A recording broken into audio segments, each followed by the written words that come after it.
Hey guys, so we did a video a while back where I just put the Galotech up and I couldn't decide how to arrange the pistols. And you guys made comments below, a lot of great comments on about what you guys would do, what I should do, and all that kind of stuff. And I came down to makes, who made the gun, because it was just a lot easier. Because if I had 15 9mm on one side and let's say 10 whatever 45s on the other, it would just look offset.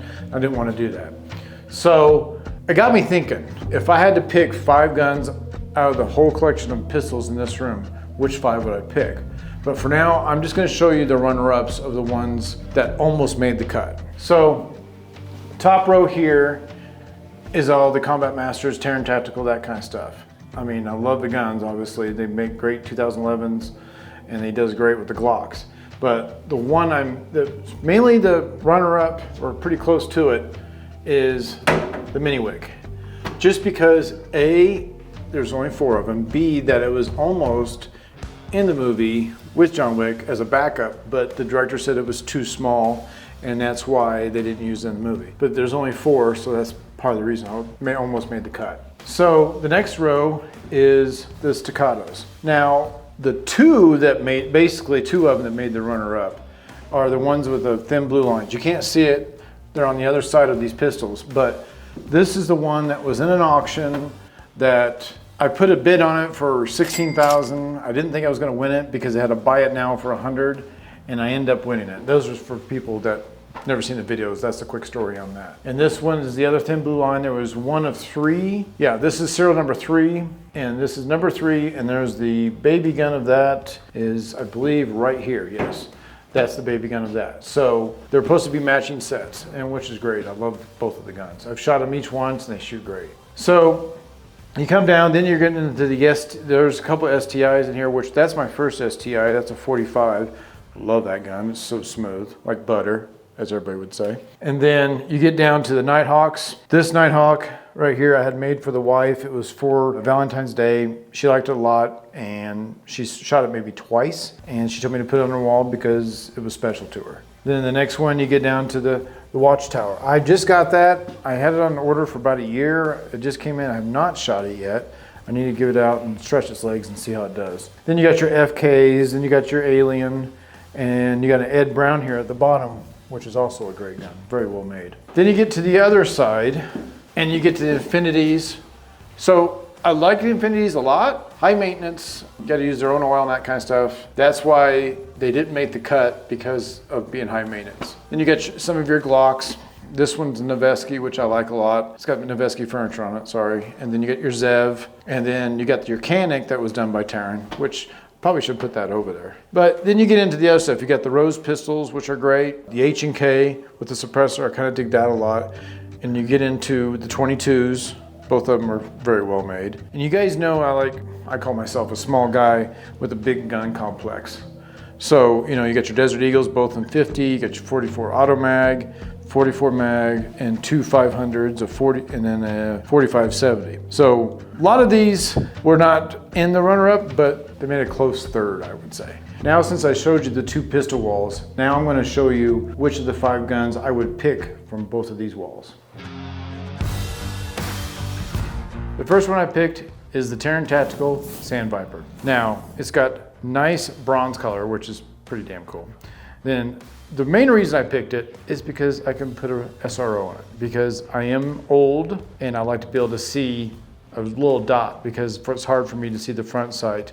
If it had one, it doesn't right now, but if I had a rear sight or front sight, I would have trouble with it because of my eyes. So that's part of the reason I went with it. And then the other part is because it's comped. This thing is a very flat shooting gun. That's mainly one of the main reasons I like it. The nice big inflated mag well, which I love. And then you've got the mag release where it sticks out, and dual safeties. So this thing's pretty sick.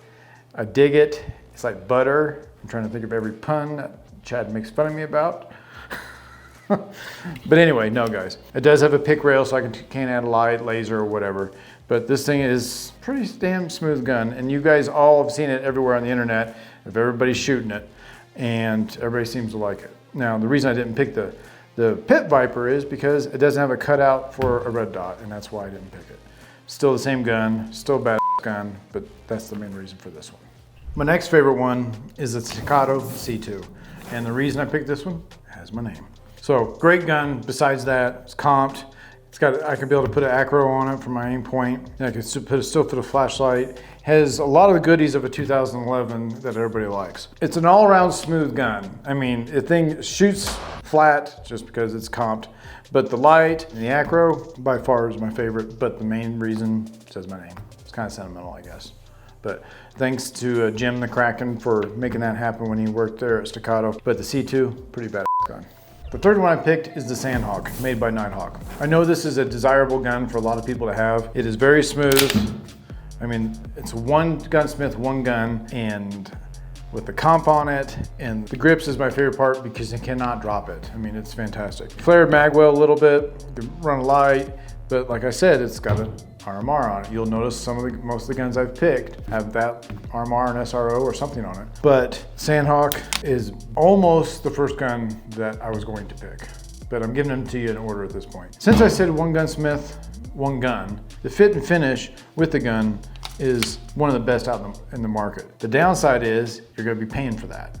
This is not a mass-produced gun. So you're gonna pay, I've seen prices between $5,000 to $10,000, just different amounts. I'm not sure what the ideal price is now, maybe 7, maybe 6, who knows. But I know that the waiting list was a couple of years. Now I've got mine, I think when I ordered it, it took me about 1.5 years, if that. But it was, when I got it, I was extremely happy. Great crisp trigger. I mean, when you pay for the amount of money you pay for this gun, you're gonna get a nice trigger, that's for damn sure. But this thing is slick. If you get the money, or if you're gonna save up the money to get one, buy one. This would probably be one of the first guns. If I would have known about it back in the day, this would probably have been one of the first guns I would have bought. But slick gun. The fourth one is my Glock 19 with Noveske furniture on it. Mainly because it's a Glock. You can't go wrong with Glock. You can beat the hell out of them. They still shoot no matter what. It's got the threaded barrel, which I wanted for my suppressors. It's got a nice aim point acro on it, and I really love that sight.